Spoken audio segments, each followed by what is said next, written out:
I see people, I go to a restaurant, I'll see a 6-month-old like this with an iPad propped up in front of it. I've seen 4 or 5-year-olds with their own iPhones. These children's minds aren't developed, they're not developing correctly, and then they're being fed intellectual junk food from the teachers and the administrators and the TikTok. So that it is going to really just take an all hands on deck awakening in order to stop that. The one thing that would put it just throw this whole train off the tracks instantly is most parents pulling their kids out and homeschooling. I tell them all the day, they say, well, oh, my kid's not going to be affected by that. I say, listen, if you put your kid into a vat of poison for 8 hours a day, and then you come home and give the kid a bath, the child is still poisoned. Just because your kid sits with you for a half an hour at dinner, do not think that you can undo 8 hours of brainwashing. You can't. It seeps in like poison. So for me, that is the biggest thing. Take control of the young people's minds so that they become unable to be brainwashed, and they become just they have an armor on them, the armor of God, the armor of clear thinking, the armor of intellectualism that these arrows of insanity can't get through. So they don't turn into Tyler Robinson. So they don't turn into this 21-year-old poor soul who got brainwashed into thinking that he was doing good by trying to shoot Donald Trump.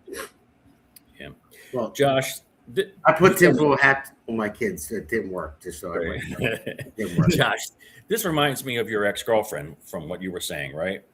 But so what do we do? I mean, you have people like this that are out in the streets, they're around other children and causing issues.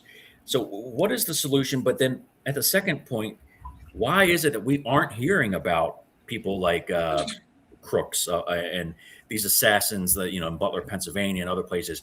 We're not really getting the details of things going on. So how can we actually even correct this stuff if we don't know what's going on? That's a great point. Most people think that when Crooks, the patsy, let's call him what he was shot, that he was only shot by a Secret Service sniper. That is incorrect. People can look up Aaron Zippoloni. Aaron Zippoloni was a local police officer who actually shot Crooks from the ground and knocked the gun out of his hand. And then once he got himself together, that's when the fatal shot came from the sniper. People don't even know that. But I said this a long time ago. If I was President Trump, where's your sense of urgency? Why wouldn't you put your hand on the Bible, swear in as President of the United States, get the people around you and say, I want to know by midnight tonight, January 20th, by midnight tonight, who shot me? Who was behind this?